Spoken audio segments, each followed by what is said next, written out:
श्रीराम. आपल्या सर्वांच्या हृदयस्थ वसणाऱ्या आत्मारामास साष्टांग प्रणिपात करून गोस्वामी तुलसीदास रचित श्री रामचरितमानस या ग्रंथातील जो पंचम सोपान सुंदरकांड याचं आपण चिंतन करत आहोत. सज्जनः, हे आपलाच कथा चिंतन क्रमांक 891. आपण गेल्या काही निरूपणांमधून सीताजी आणि हनुमंताचा हा संवाद, त्या संवादामध्ये असलेली अनंत भक्तिसूत्र, सद्गुरूच्या अंतरंगाचं महात्म्य, हा शिवशक्तीचा असलेला अद्वैत खेळ, अशा अनेक रहस्यांची गुरुकृपेने उकल करण्याचा प्रयत्न करतो आहोत. एका अत्यंत परम पवित्र अशा या प्रेमाची अवस्था गोस्वामीजींच्या या शब्दांमधून सज्जनो आपण अभ्यासत आहोत. आपण कालच्या टप्प्यामध्ये जो हनुमंताने प्रभू रामचंद्रांचा निरोप सीताजींना सांगितला, ज्या प्रभू रामचंद्रांनी जणू काही या सर्व मूळ मायेच्या असलेल्या चाकरांकडून, अर्थातच या तारका, हा चंद्रमा, या अशोक वृक्षाची उमललेली नवीन पालवी, या सगळ्यांमधली ही अग्नी तत्वाची भूमिका स्वतःवरती घेतलेली आहे.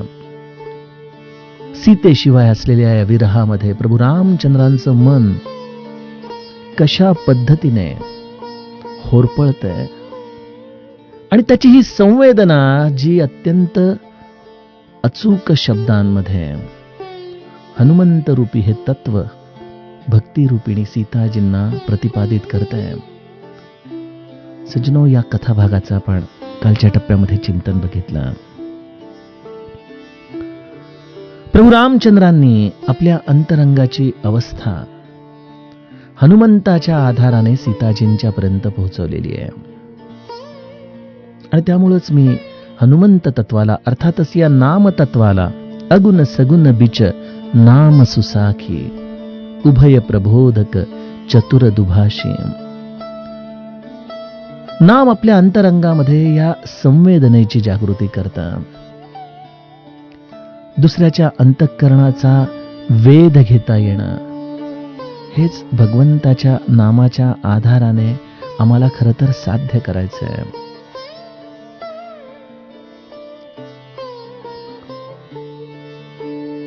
हनुमंताने हे अचूक तत्व आपल्याला या अत्यंत रहस्यमय असलेल्या अशा शब्दांच्या आधाराने सांगितलेलं आहे.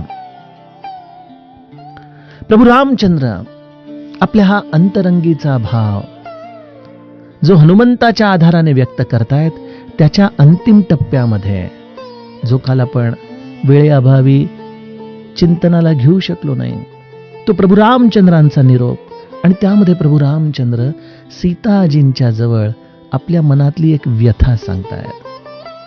सीते, या सर्व प्रकृतीमधल्या तत्वांची माझ्याबद्दल झालेली प्रतिकूलता मी तुला सांगितलीच ग. तुझ्याशिवाय हे जगणं म्हणजे खरोखर एक ओझं झालेलं आहे बघ. पण हे मी कोणाला सांगू ग, कोणाला सांगू? बघा, प्रभू रामचंद्रांच्या बरोबर एक नेहमी मूक श्रोता आहे, आणि तो आहे लक्ष्मण. बालकांडामध्ये देखील पुष्पवाटिकेच्या प्रसंगात सीताजींना पाहिल्यानंतर प्रभू रामचंद्रांनी आपल्या अंतरंगामध्ये होत असलेल्या या भावभावनांना मुक्तपणे जर कोणासमोर व्यक्त केलं असेल तर ते लक्ष्मणासमोर व्यक्त केलेलं आहे. आणि लक्ष्मणाचं श्रेष्ठत्व काय, तर तो केवळ एक उत्तम श्रोता आहे. परंतु तो श्रोता हा निशब्द आहे. पुष्पवाटिकेमध्ये देखील आणि तदनंतरच्या प्रसंगांमध्ये देखील प्रभू रामचंद्रांच्या बरोबर संवाद करताना लक्ष्मण अर्थातच आपल्या मर्यादांमध्ये राहून त्यांच्याशी संवाद करतोय. भगवंताला देखील असं हे सख्यत्व अपेक्षित आहे की जिथं भगवंत देखील आपल्या अंतःकरणातला हा भाव निसंकोचपणे व्यक्त करेल आणि त्या आधाराने त्या शब्दांचं एक ममत्व स्वतः देखील अनुभवेल. आणि हीच आपल्या अंतःकरणातली व्यथा आहे. बघा सज्जनो, आजच्या समाजामध्ये मानसिक पातळीवरती अनेक लोकांची होत असलेली घुसमट, यामध्ये देखील हाच एक तत्वबोध जो गोस्वामीजी आम्हाला सांगतात तोच जाणवतो, परंतु त्या भावनेला निराशेची किनार असते. कहे होते कछु दुख घटी होई, काही कहो यह जान न कोई. हा माझ्या अंतरंगात असलेला सीतेविषयीचा सद्भाव, हे प्रेम, हे सीते, मी कोणाजवळ बोलू गा? आणि जर हे मी बोललो नाही तर हे दुःख माझ्या अंतःकरणामध्ये जे मला त्रास देत आहे, त्या दुःखामध्ये कशा पद्धतीने मला मुक्तता प्राप्त करता येईल. कहे होते कछु दुःख घटी होई. मानवी मनाचा देखील आज हाच एक अशा प्रकारचा संकोच आम्हाला प्रत्येकाच्या हृदयात जाणवतो की नेमकं आपण अशा कुठल्या कानांवरती हे शब्द घालावेत की ज्या आधाराने आम्हाला आमच्या या दुःखामधून थोडीशी मोकळीक प्राप्त होईल, ज्याच्यावरती संपूर्ण विश्वास टाकावा, जो आपल्या भावभावनांना, आपल्या हृदयाला अगदी सहजपणे समजून घेईल आणि आपल्या भूमिकेमध्ये देखील कदाचित जरी आपली चूक असली तरी आपल्या पाठीवरून हात फिरवून आपल्याला योग्य मार्गावर आणेल, आपल्याला त्या प्रेमाचा स्पर्श करून देईल. ही आज समाजामध्ये एक खूप मोठी उणीव प्रत्येकाला जाणवत असते. आणि इथं या शिवशक्तीच्या खेळामध्ये देखील हाच एक खूप मोठा प्रश्न आहे. त्यातही विशेषत्वाने सज्जनो, परमार्थाच्या क्षेत्रात जर आपण विचार केला तर लौकिक अर्थाने तर अनेक श्रवणासाठी दरवाजे बंद आहेतच, परंतु परमार्थाच्या भूमिकेवरती देखील आपण विचार कराल तर जो सत्याचा मार्ग आहे, जो भगवंताकडे जाणारा मार्ग आहे ना, त्या रस्त्यावरती आपल्याला आजूबाजूचे सहप्रवासी दिसतच नाही. तो हा रस्ता अत्यंत मोकळा आहे, निर्जन आहे, एकटंच चालावं लागतं.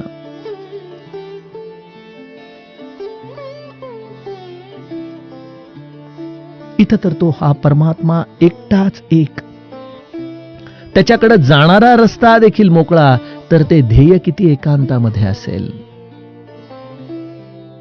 अशा या भगवंताला व्यक्तता आणणारी कोण आहे तर ती माया आहे, ती त्याची निजशक्ती आहे. तिच्याशिवाय त्या भगवंताला देखील अभिव्यक्ती नाही. आणि या भगवंताच्या जाणाऱ्या मार्गावरती देखील असलेल्या पांथस्थाला सहप्रवासी नाहीत. त्याच्या अंतःकरणाची अवस्था जाणणारी मनाची पातळीच उपलब्ध नाही. श्री महाराज म्हणायचे ना की देहबुद्धीच्या लोकांना संत हृदय कळणं हे अत्यंत अवघड आहे, आणि त्याचप्रमाणे संताला देखील देहबुद्धीच्या पातळीवरती उतरणं अत्यंत अवघड आहे. ही उन्मनी अवस्था, या भगवंताच्या प्रेमामध्ये रत झालेलं हे मन, सज्जनो, याला आमच्यासारखा तर्कवादी मनुष्य हा कधी ओळखूच शकत नाही. आणि त्यामुळे प्रभू रामचंद्रांनी ही अत्यंत व्यापक भूमिका आमच्या समोर सांगितली की प्रापंचिक लौकिक अर्थाने देखील कोणाच्या कानावरती हे श्रवण घडवावं असे कान उपलब्ध नाहीत. परमार्थिक पातळीवरती देखील जेव्हा तुम्ही सत्य शोधनामध्ये आहात, जेव्हा या भगवंताच्या मार्गावरती आहात, त्यावेळेला देखील मनामध्ये होत असलेल्या भावभावनांना समजून घेणारे सहप्रवासी आपल्याला मिळणं हे अत्यंत दुर्मिळ आहे. आणि जिथं त्या भगवंताशी तादात्म्य पावतं अशा या ब्रह्मचैतन्य रूपी संतांना देखील आपल्या अंतरंगाची अवस्था समजून घेणारे. आणि त्यामुळे जेव्हा श्री महाराजांना ब्रह्मानंद महाराजांसारखा सच्शिष्य मिळाला, मला असं वाटतं की ब्रह्मानंद महाराजांच्या रूपामध्ये श्री महाराजांना ते कान मिळाले, ती अवस्था मिळाली जिथं ती मानसिक अवस्था समजून घेण्याची काही काकणभर योग्यता असलेला सच्शिष्य त्यांच्या जवळ आला. आणि इथं या दोघांमध्ये असलेल्या या हृदयाची तादात्म्यता आपल्याला अनेक चरित्र प्रसंगांमध्ये दिसते. इथं श्री महाराजांनी देह ठेवण्याचा दिवस आणि तिथं ब्रह्मानंद महाराजांनी पहाटेच उठून आपल्या खोलीचा दरवाजा लावून घ्यावा आणि श्रींच्या स्मरणामध्ये एकांतामध्ये अश्रू ढाळत राहावं. देहामध्ये असताना जेव्हा श्री महाराजांनी ब्रह्मानंदांना कर्नाटकात पाठवलं रामनामाचा प्रचार करण्यासाठी, आणि त्यावेळेला सुरुवात कुठून करायची, या लोकांमध्ये जागृती कुठून आणायची, हा मोठा प्रश्न ब्रह्मानंदांच्या समोर पडला. अश्रू ढाळत महाराजांची आठवण काढत महाराजांचा धावा करत ब्रह्मानंद बसलेले आहेत. आणि त्यावेळेला महाराज कुठलाही मागचा पुढचा विचार न करता थेट आपल्या या ब्रह्मानंदासाठी कर्नाटकाच्या सीमेपर्यंत जातात, त्यांच्या गावाजवळ जातात. आणि तिथं जाऊन इथं ब्रह्मानंद बुवा कुठं राहतात असं म्हणून विचारणा करतायत.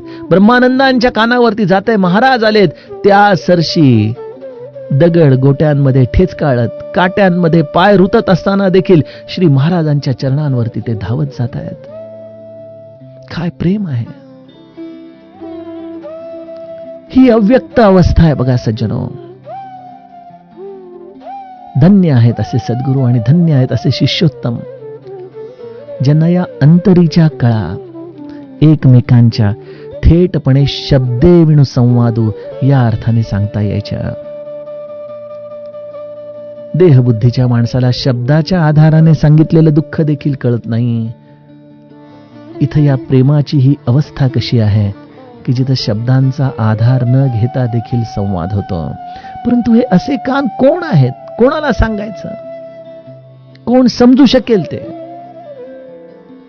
आणि त्यामुळे प्रभू रामचंद्र हनुमंताच्या आधाराने सीताजींच्या जवळ आपलं हे शल्य व्यक्त करताना म्हणतात की सीते ऐक, तत्व प्रेम कर मम ऋतोरा, जानत प्रिया एक मनु मोरा. तत्वरूपाने तुझी आणि माझी ही अद्वैत स्थिती, आणि त्या स्थितीमध्ये आपलं हे असलेलं परम पवित्र प्रेम हे सीते,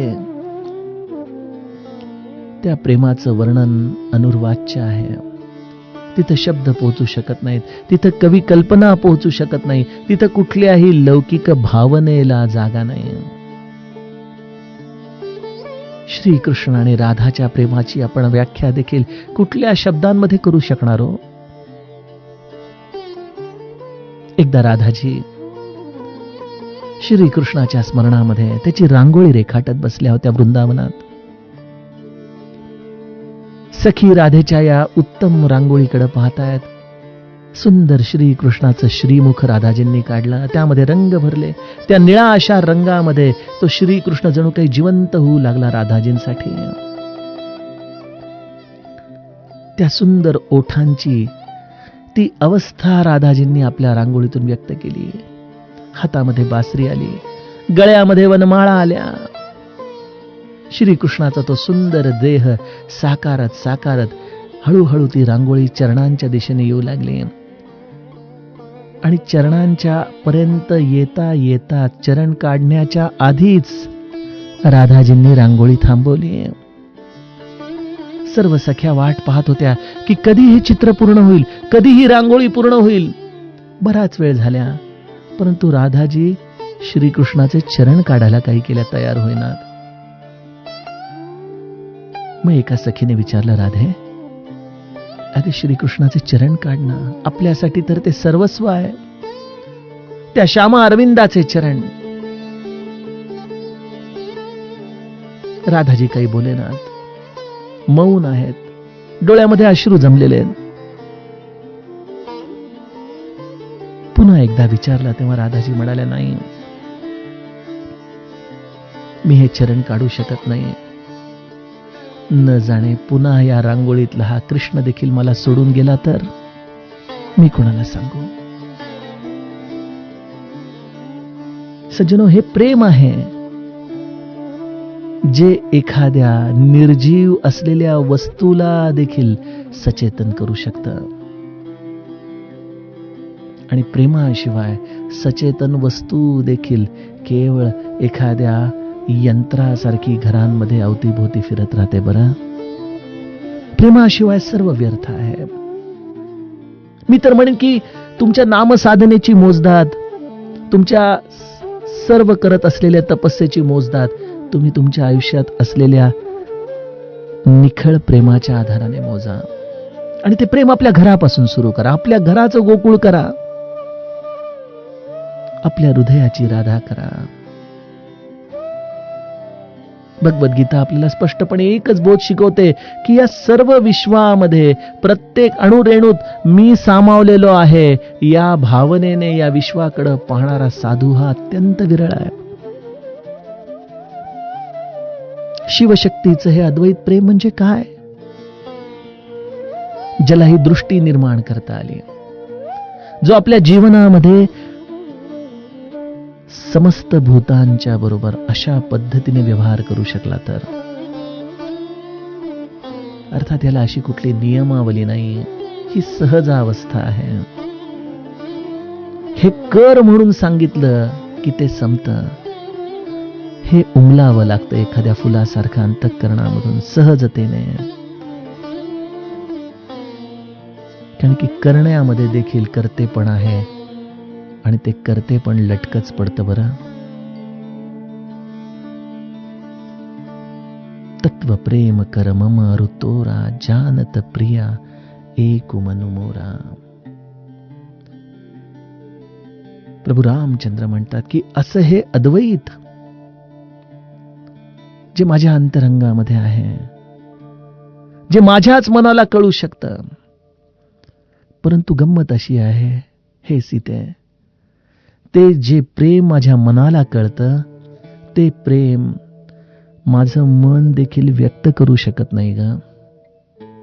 का बरं? कारण की त्या प्रेमाची अभिव्यक्ती, त्याची असलेली ही प्रथम स्फुरण अवस्था, त्या शक्तीची असलेली ही स्थिती, हे सर्व काही तूच आहेस. तुझ्याशिवाय मला कुठल्याही पद्धतीने अभिव्यक्ती नाही. माझ्या अंतरंगामध्ये होत असलेली ही विरहाची अवस्था मी व्यक्तच करू शकत नाही. हे माझं मन तुझ्या चरणांजवळ आहे.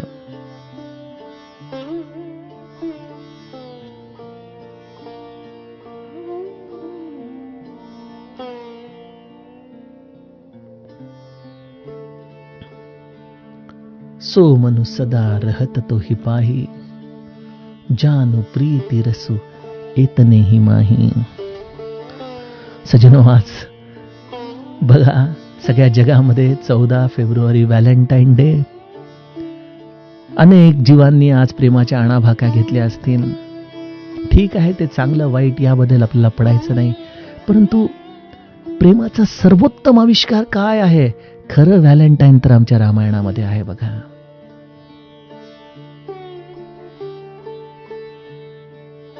सो मनु सदा रहत तो ही पाही. माझं मन सदैव तुझ्याजवळ आहे सीते. आणि त्यामुळे या रामाला हे दुःख व्यक्त करण्याचं स्वातंत्र्य देखील नाही ग. प्रभू रामचंद्रांनी सीतेला अग्नीमध्ये राहायला सांगितलं, परंतु त्या अग्नीची असलेली दाहकता जणू काही प्रभू रामचंद्र स्वतः स्थितप्रज्ञासारखी अनुभवत आहेत. हे प्रेम आहे सज्जनो. बघा, आपण अनेक प्रेमी युगलांचं मन व्यक्त करणारं साहित्य वाचतो, काव्य वाचतो. अनेक आपल्या महाराष्ट्राच्या भूमीमध्ये उत्तम साहित्यिक होऊन गेले, ज्यांनी या भावभावनांना शब्दबद्ध केलं. परंतु मला सांगा की गोस्वामी तुलसीदासांसारखी या प्रेमाची नजाकत, या प्रेमाची असलेली गूढता, त्याचं रहस्य हे कोण सांगू शकेल? आणि माझ्या तरुण श्रोत्यांना मी मनापासून सांगेन की जीवन जगायचं तर राम सीतेसारखं जगा. बघा काय प्रेम आहे. जीवनाचं परिपूर्णत्व आहे त्या प्रेमामध्ये, त्या पावित्र्यामध्ये.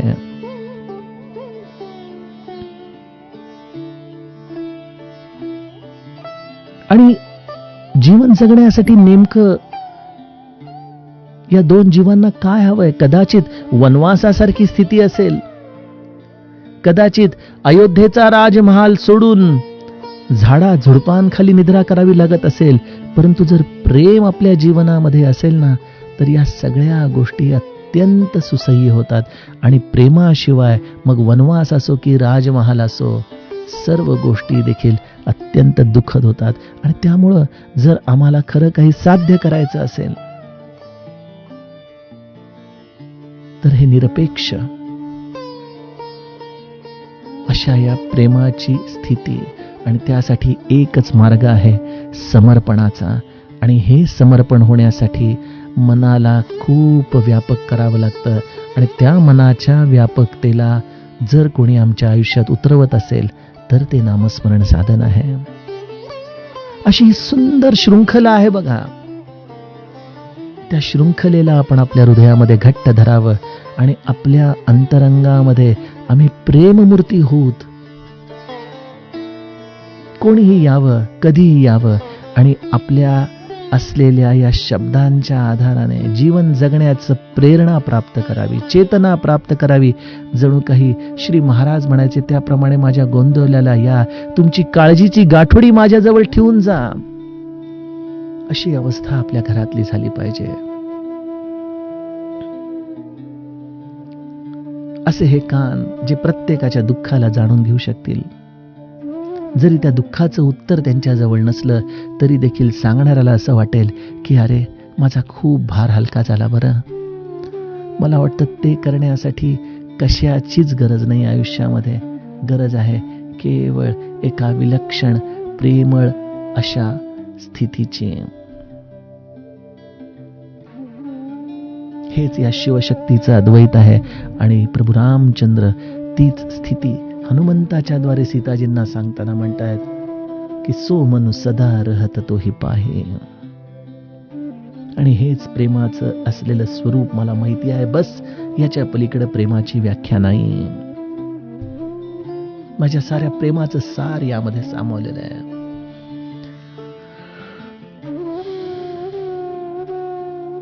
हनुमंताने प्रभू रामचंद्रांचं हृदय जणू काही अचूक शब्दांमध्ये सीताजींच्या समोर व्यक्त केलं. हे दास्यत्वाचं खरं लक्षण आहे की आपल्या स्वामीच्या अंतरंगामध्ये काय चाललेलं आहे. ती जाणीव कुठल्याही प्रकारचा संवाद नसताना देखील आपल्या हृदयामध्ये प्रगटणं. श्री महाराज आणि धाकटे आईसाहेब यांचा देखील ऋणानुबंध असाच. श्री महाराज आपल्या कार्यासाठी गोंदवल्याच्या बाहेर महिनोन्महिने असायचे. न जाणे ते कुठल्या गावात आहेत, काय करतायत याची जाणीव इथं अंधळ्या असलेल्या आईसाहेबांपर्यंत कशी येणार. तो काही आपल्यासारखा मोबाईलचा जमाना नव्हता की लगेच क्षणामध्ये कॉल लावा, व्हिडिओ कॉल करा. आणि अशा या प्रेमाची अनुभूती त्या उदाहरणामध्ये आपल्याला मी वारंवार सांगतो की थोरले आईसाहेब अशाच श्री महाराजांच्या स्मरणामध्ये बसलेल्या, संध्याकाळची वेळ, आणि जी त्यांची दासी होती ती आईसाहेबांना म्हणते, आईसाहेब तुम्ही एवढं महाराजांच्या चिंतनामध्ये असता, स्मरणात असतात, कुठे आहात तस्वारी, काय करतेय. आईसाहेब आपल्या या दिव्य चक्षूंच्या आधाराने जणू काही स्वामींची स्वारी पाहतीये आणि म्हणती, ते ना, ते आता ओसरीवरती उभे आहेत आणि तांब्याने पाणी पितायत.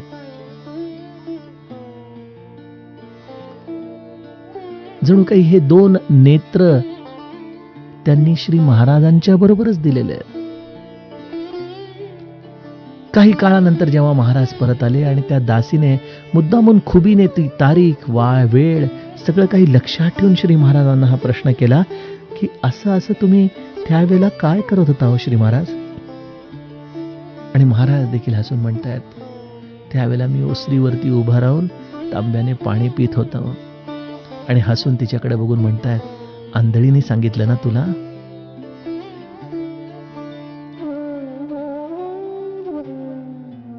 गुरुराव माझे रामची केवळ, वासनेचे मूळ दूर केले. सज्जनो, हे जीवन जगलेले आहेत लोक. ही केवळ त्रेतायुगातली राम आणि सीतेची अवस्था नाही.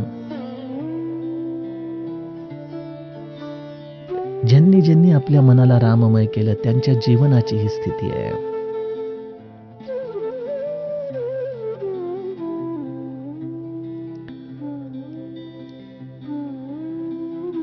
आयुष्याच्या कुठल्याही टप्प्यावरती हे असं आयुष्य, असं प्रेम हे जगता येणं, हेच वृत्त्यंतर आहे बघा. एक म्हातारे आजोबा, त्यांची पत्नी अल्झायमरने ग्रस्त, आणि मग असे आजोबा आपल्या पत्नीसाठी सर्व तिची सेवा शुश्रूषा करायचे. एक दिवशी संध्याकाळी थोडेसे पाय मोकळे करायला बाहेर पडलेले मित्र भेटला. म्हणाले, चल रे जरा गप्पा मारूत. म्हणाले, अरे नाही, ही घरात एकटी असते. अरे असेल, तिला काय तसंही कळत नाही ना, चल जरा वेळ बसूत. ते म्हणाले की अरे हो, बरोबर आहे, तू म्हणतोस ते, तिला काही कळत नाही, पण मला अजूनही कळतं ना की ती माझी पत्नी आहे, मला जायला हवं. असं म्हणून त्या आजोबांनी आपल्या मित्राचा निरोप घेतला. सजनो, जीवनात किती छोट्या छोट्या गोष्टी असतात, परंतु त्यामधून या असलेल्या निरपेक्ष प्रेमाचं प्रगटीकरण आपल्याला दिसत असतं.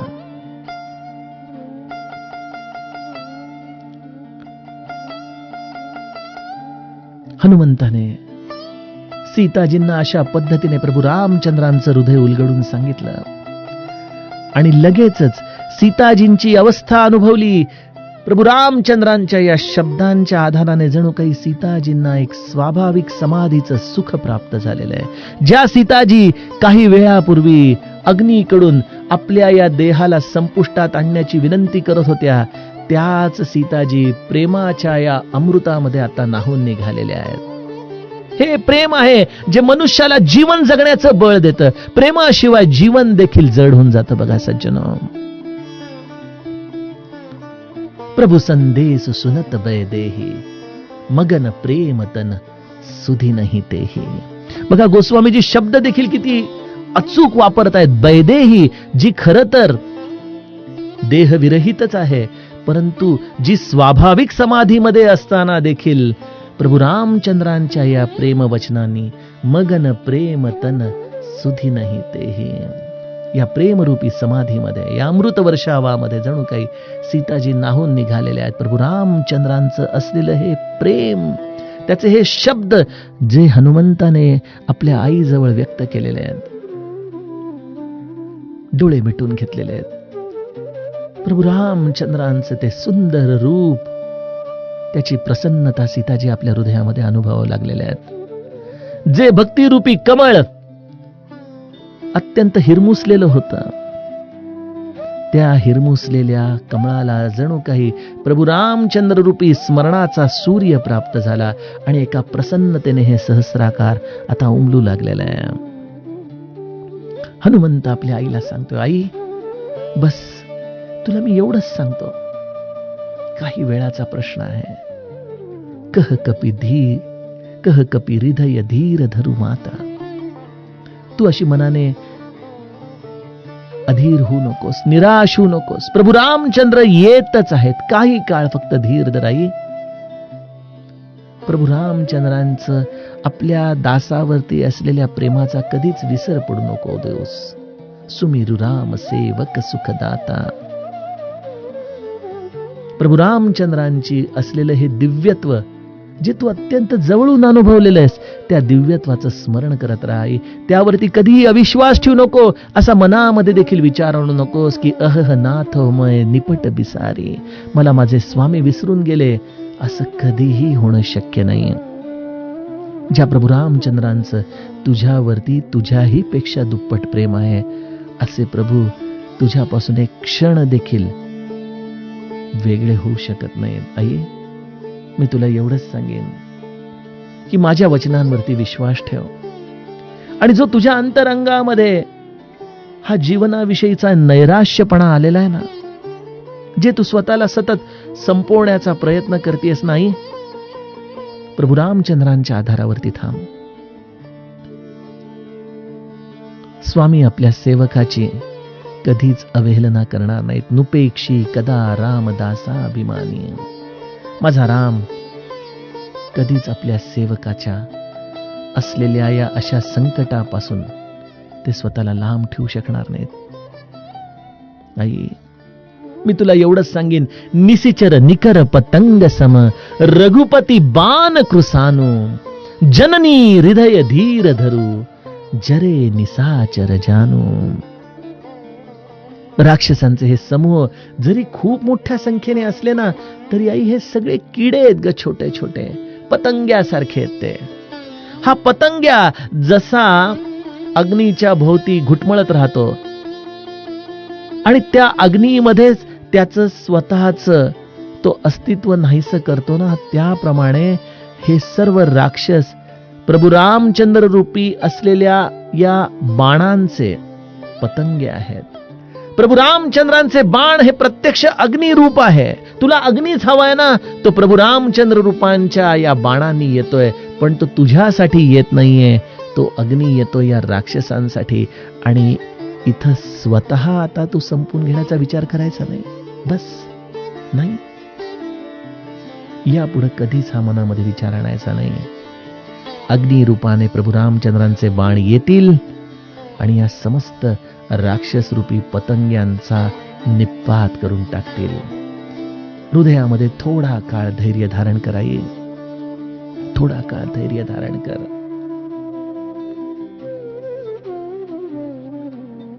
किष्किंधा कांडाच्या शेवटी जामवंताने सीता कै सुधी प्रभू ही सुनाव, जे एवढं कार्य हनुमंताला दिलं होतं त्या गुरु आज्ञेचं तंतोतंत पालन हनुमंत या अशोक वाटिकेमध्ये करतायत. आणि सीता कै सुधी म्हणजे केवळ सीताजी अत्यंत दुःखी आहेत, कष्टी आहेत हे एवढंच सांगणं नाहीये, परंतु सीताजींना आधार देऊन, त्यांना प्रसन्न करून, त्यांच्या मनामध्ये विश्वास निर्माण करणं, हे हनुमंत रूपी सद्गुरूचं अधोरेखित कार्य. आणि म्हणून तुकामाईंनी देखील श्री महाराजांना आपला वरदहस्त त्यांच्या मस्तकी ठेवताना म्हणाले की तू विशेषतः प्रापंचिकांच्या मागे उभा राहा, जे प्रापंचिक या परमार्थाला विन्मुख झालेले आहेत, ज्यांना जीवन जगण्यासाठी परमार्थ गरजेचा आहे याची कल्पनाच नाही, आणि त्यामुळे जिवंत असूनही मेल्यासारखं जीवन जगणारी ही मंडळी, त्यांच्या मागे उभा राहा ब्रह्मचैतन्य, आणि त्यांना नवीन संजीवनी दे, नवीन चेतना दे. आणि तेच कार्य श्री महाराजांनी आयुष्यभर केलं. अनंत लोकांना भगवंताच्या प्रेमाची ही संजीवनी दिली, जीवन जगण्याचं ध्येय दिलं, आणि आयुष्य हे प्रपंचाच्या पलीकडे देखील अत्यंत सुंदर आहे याची जाणीव श्री महाराजांनी त्यांना करून दिली. सज्जनो, हे असं हनुमंत कार्य प्रत्येक युगांमध्ये अनेक संतांनी केलं. केवळ माझ्या विशेष प्रेमापोटी मी माझ्या सद्गुरूचं उदाहरण देतो, परंतु जे जे कोणी म्हणून इथं असे संत या भूतलावरती आले आणि माझ्यासारख्या तुमच्यासारख्या सर्वांना जीवन जगण्याची त्यांनी प्रेरणा मिळवून दिली, तेच हे हनुमंत कार्य आम्हाला या सृष्टीमध्ये निरंतर दिसत आलेलं आहे. हनुमंताने प्रभू रामचंद्रांचा हा निरोप, हा अव्यक्त निरोप सीताजींच्या पर्यंत पोहोचवलाय, आणि आता इथून सीताजींच्या आशीर्वादाच्या दिशेने हनुमंताची आता वाटचाल सुरू होणार आहे. सज्जनो, त्या कथाभागाच्या चिंतनाला आपण उद्याच्या कथा विभागापासून सुरुवात करूयात. जानकी जीवन स्मरण. जय जय राम.